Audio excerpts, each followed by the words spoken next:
Oi pessoal, estamos aqui mais uma vez para mais um bate-papo e o assunto de hoje é o assunto do momento, declaração de imposto de renda de pessoa física. Então mais uma vez estamos aqui com os professores universitários, o Dr. Paulo Pignataro e a professora e contadora Ellen Queiroz. Sejam muito bem-vindos.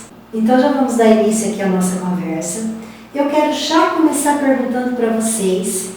Aliás, eu já fiz um certo estudo do manual e vi aqui, eu quero saber de vocês quais são as situações que obrigam o contribuinte a declarar o imposto de renda de 2023-2024. E vi que existe aqui um valor de rendimentos tributáveis que a soma é de 30.639 no ano de 2023. Tá certo isso? É isso mesmo, Neuza. O que são esses rendimentos tributáveis? Né? Eu acho que a primeira pergunta que fica é essa. Exatamente. Como eu devo considerar, né, qual que é o entendimento da Receita Federal, o entendimento da legislação.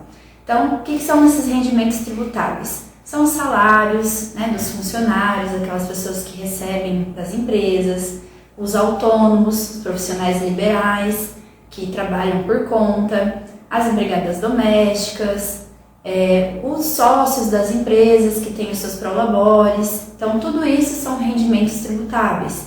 Assim como aluguéis também, se eu tenho uma casa alugada, e assim por diante. O professor Paulo pode até complementar com mais algumas informações.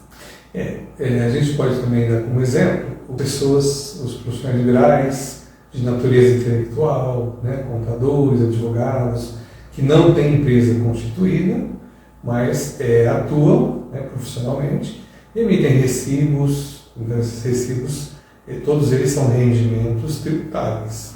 Então, professora Ellen, os profissionais, seja em que área for, por exemplo, a doméstica, vamos pegar que é uma área mais sensível.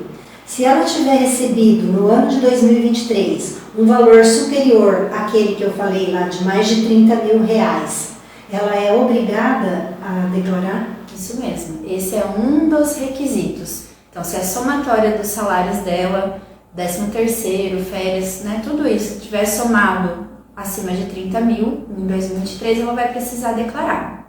E professor, você gostaria de pontuar mais alguma coisa?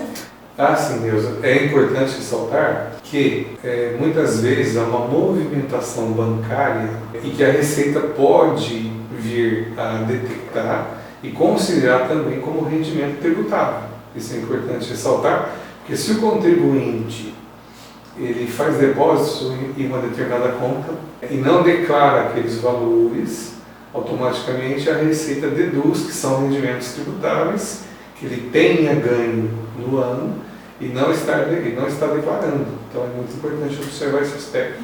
Você tinha dito sobre os profissionais que emitem recibo. Então, não necessariamente precisa desse recibo para que a Receita Federal venha exigir a entrega da declaração. Isso mesmo. Uma movimentação em conta corrente evidencia o recebimento de recursos.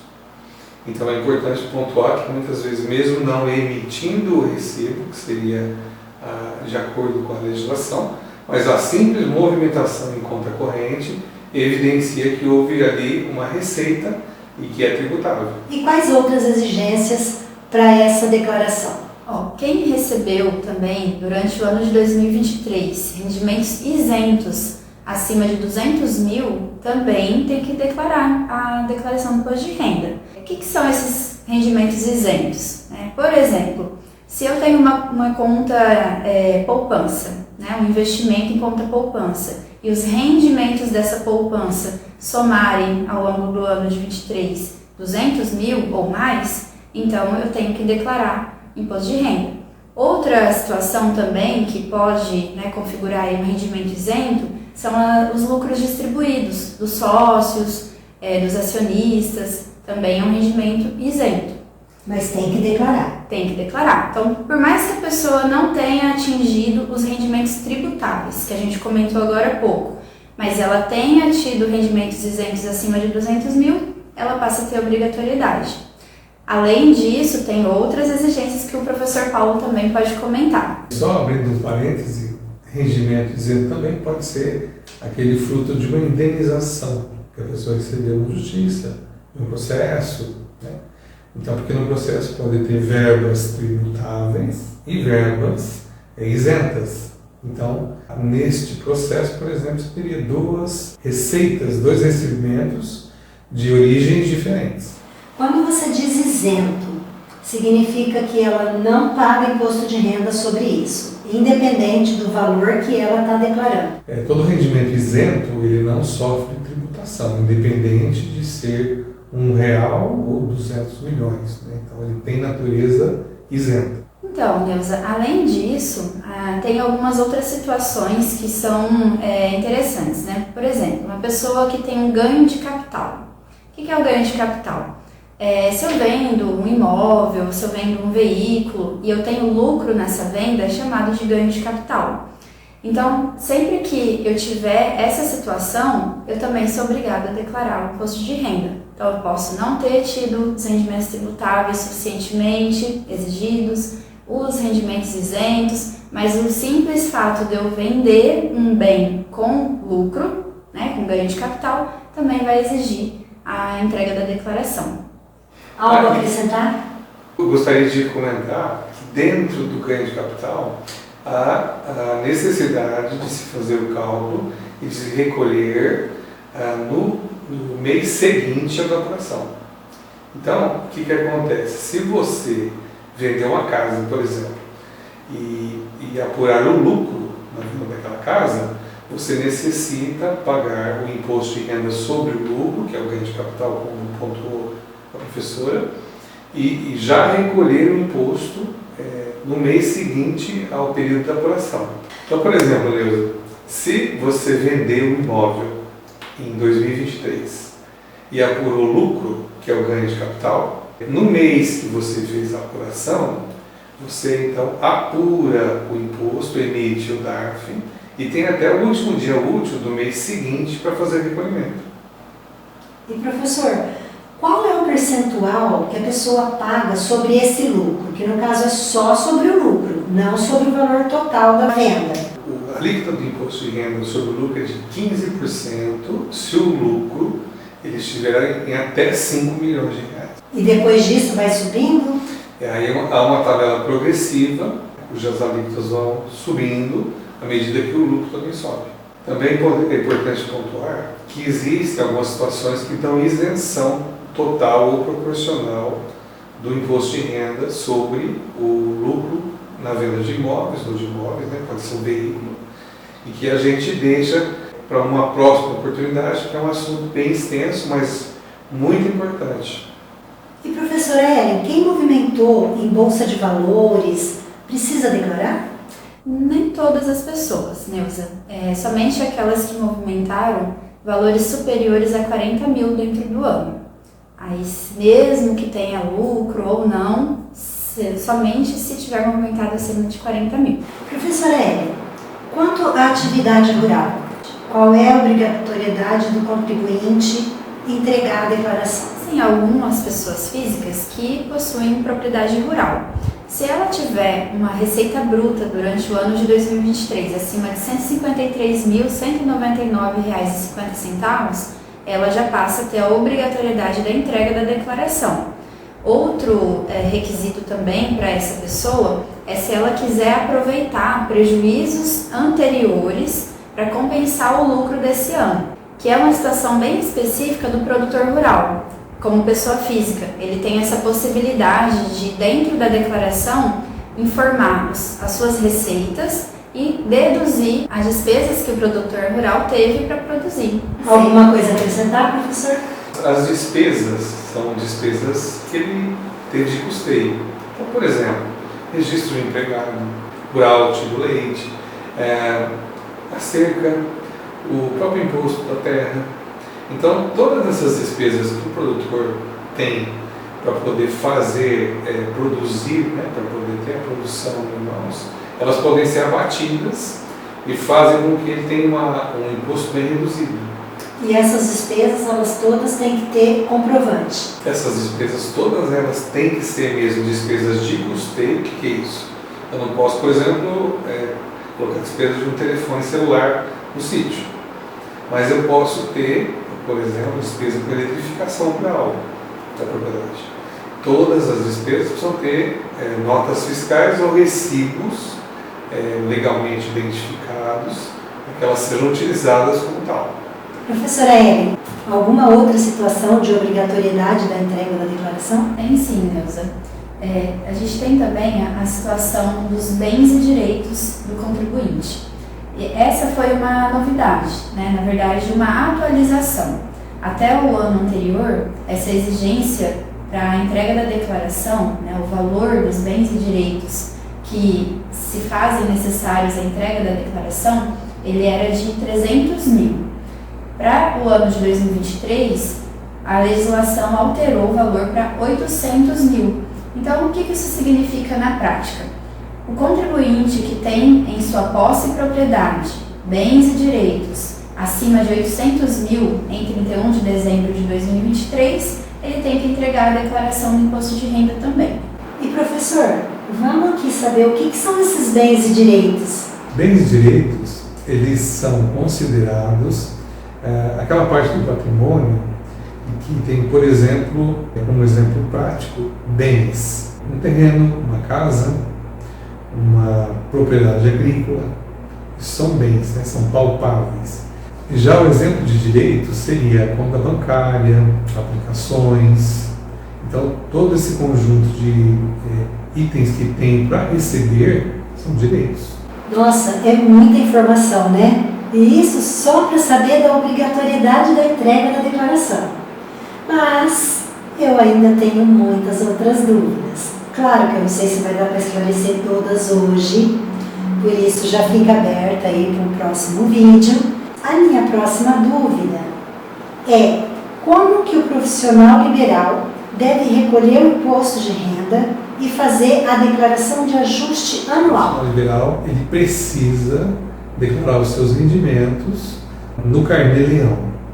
O Carnê-Leão nada mais é do que um sistema criado pela Receita, onde o profissional liberal ele vai declarar os seus rendimentos e antecipar o recolhimento do imposto daquele mês. E esse procedimento, então, ele depois é feito na declaração, não é, professora? É isso mesmo. Então, mensalmente, eu vou, como profissional liberal, informando a Receita Federal, através do Carnê-Leão, como o professor citou, e no final do ano, né, no próximo ano, na verdade, na declaração de ajuste, que é essa declaração que a gente está comentando até agora, eu vou importar esses dados que já foram informados, né, durante o ano inteiro anterior na declaração. E ela já vai estar completa, com todos os rendimentos recebidos de pessoas físicas e os seus impostos recolhidos também. E professor, ele tendo pago esse Carnê-Leão, ele ainda vai ter que recolher imposto depois que ele fizer a declaração? Depende, porque é por isso mesmo que a declaração se chama declaração de ajuste, porque você vai ajustar as suas contas. Então, baseado numa receita, descontado aquilo que já foi retido na fonte, então você vai ter em mãos valores, né, depois de deduzidas as despesas médico, dentista, né, dedutíveis, dependentes, então você vai ter um valor que pode ser até de restituição. Professor, eu ouvi dizer que agora tem uma tal de senha aí, GovBR, ela tem que ser prata ou ouro para poder declarar. Como que é isso? Esse é o grande pesadelo do momento, né? Porque é muito difícil conseguir essa senha. Então eu vou explicar melhor o que é essa senha do GovBR. Então, na verdade, a senha do GovBR, ela dá acesso a diversos serviços, tanto da Receita Federal como de outros entes, como o acesso ao Detran para fazer qualquer tipo de serviço lá dentro. Então, essa senha, ela é feita individualmente, né? Cada pessoa tem que ter a sua própria senha, tem que baixar um aplicativo no celular, então, tem que informar um e-mail, um número de telefone, e todas essas informações ficam vinculadas a esta senha. Então, todo contribuinte hoje, para entregar a declaração de imposto de renda, na verdade ele não tem ainda a exigência da senha do GovBR. Porém, Para que a gente vai utilizar essa senha? Depois que entrega a declaração, é necessário acompanhar a entrega. Então eu preciso saber se caiu na malha fina ou não, se a declaração foi devidamente processada, se eu tenho que, por exemplo, alterar os dados bancários da minha restituição, eu vou precisar acessar com o GovBR e ele precisa estar no nível prata ou ouro. Então existem 3 níveis da senha do GovBR: o bronze, prata ou ouro. O bronze é o mais simples, é o que, a partir do momento que você faz a senha, ela já fica nível bronze, mas você precisa elevar esse nível, senão não tem acesso a esses serviços, né, que eu mencionei. E professor, o que faz elevar esse nível de bronze para prata, de prata para ouro? Só para esclarecer melhor, o nível é o nível de segurança. Então, à medida que você fornece mais informações ou imagens, né, fotografias, você tem um nível elevado de segurança. O que pode também elevar esse nível de segurança é a validação do seu GovBR, do seu cadastro, mediante a aplicação da sua senha bancária. Então isso eleva ao nível máximo, que é o nível ouro. Então, por que a gente está tendo tantos problemas? Porque para passar de bronze para prata, é necessário tirar fotografias, e essas fotografias são pelo aplicativo, e o aplicativo ele exige uma iluminação, e ele compara essa foto com fotos que já existem no sistema, geralmente com a carteira de habilitação. E então isso tem tornado elevar esse nível uma verdadeira novela. Mas é muito necessário, até porque para baixar a declaração pré-preenchida da Receita Federal é necessário, porque nela já vem informações que outros entes, né, dão no seu CPF, né, informam, por exemplo, salários, despesas médicas, que vem de clínicas. Então tudo isso já é reunido na declaração pré-preenchida. E isso só é possível você baixar a declaração pré-preenchida com a senha do GovBR. Meu Deus, quanta informação! E isso eu sei que a gente não está nem na metade delas, né? É verdade. Mas uma coisa importante aqui que eu acredito é qual é a data final para a entrega dessa declaração. O contribuinte ele tem até 31 de maio de 2024 para entregar a sua declaração. Lembrando que nós encomendamos que não deixe para o último dia, porque o sistema ele pode ficar sobrecarregado, e eu imagino que vai ficar sobrecarregado, porque muitas pessoas vão acessar o portal da Receita para poder importar as declarações pré-preenchidas que o professor comentou. Então, o sistema ele também não aguenta tantos acessos num só dia. Então, nós recomendamos que, por mais que o prazo seja dia 31 de maio, que entregue antes. Professora, uma dúvida aqui. As pessoas que entregam antes e têm restituição, elas também recebem essa restituição antecipadamente? Recebem sim. Tem alguns requisitos para antecipar a restituição do imposto de renda, né? Então, uma delas é entregar o quanto antes, né? Então, o prazo ali é quanto antes entregar, antes também ela vai receber. Se ela colocar nos seus dados bancários o recebimento por Pix, também é um requisito. O aposentado também tem prioridade na sua instituição, dentre outros requisitos. E se ela tiver imposto a pagar, qual é a data? Também 31 de maio. Porque a restituição ela é feita em lotes, né? Exatamente. E quem entrega primeiro, recebe primeiro. Isso. E a data de quem tem que pagar não altera, continua 31 de maio. Continua 31 de maio, se ela for pagar parcelado, a primeira parcela paga até o dia 31 e as demais parcelas sempre no último dia útil, né, dos meses seguintes. É importante ressaltar, Nilson, que há a possibilidade de se debitar em conta as cotas, mas para isso, este ano, o contribuinte precisaria entregar até 10 de maio. Após essa data, não há como debitar em conta. O débito em conta é super fácil. Você preenche os dados de quantas cotas vai parcelar, ou essa cota única, e o número de conta e a própria Receita envia para o banco para dentro de conta, já com o valor calculado, né? Porque a partir da primeira cota já vai haver acréscimo da Selic. Isso tudo é feito tudo automaticamente, o contribuinte não precisa se preocupar. Desde que entregue até 10 de maio. Exato. Muito bem. Eu adorei mais esse papo com vocês. Vocês trouxeram, assim, muitas informações que eu acredito que muitos dos nossos espectadores gostariam de saber. E se vocês quiserem saber mais, é só deixar aqui nos comentários. Quiserem me dar alguma dica de vídeo, de tema de vídeo para esse assunto, a gente está aqui e está à disposição. E por enquanto, ficamos por aqui. Eu agradeço aos professores. Vocês querem deixar aqui para os nossos espectadores alguma mensagem? Gostaria de dizer o seguinte: apesar de estar sendo muito fácil ultimamente fazer a declaração de imposto de renda, baixar o programa, até a pré-preenchida, é muito importante que haja sempre, é necessário que haja a consulta a um profissional da área, porque o contador ele é a pessoa mais gabaritada para fazer a sua declaração de imposto de renda. Porque há situações em que as pessoas físicas, pela complexidade da declaração, elas vão ter muita dificuldade. Principalmente ganhos de capital, imposto de renda sobre ganho de capital, aplicação em bolsa de valores.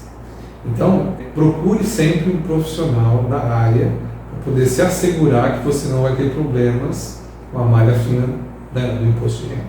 E eu quero só agradecer mais uma vez o convite, a oportunidade de comentar um pouquinho sobre esse assunto, explicar um pouquinho sobre esse assunto, que é muito importante e que eu acredito que vai contribuir com muitas pessoas. Então, muito obrigada, Neuza.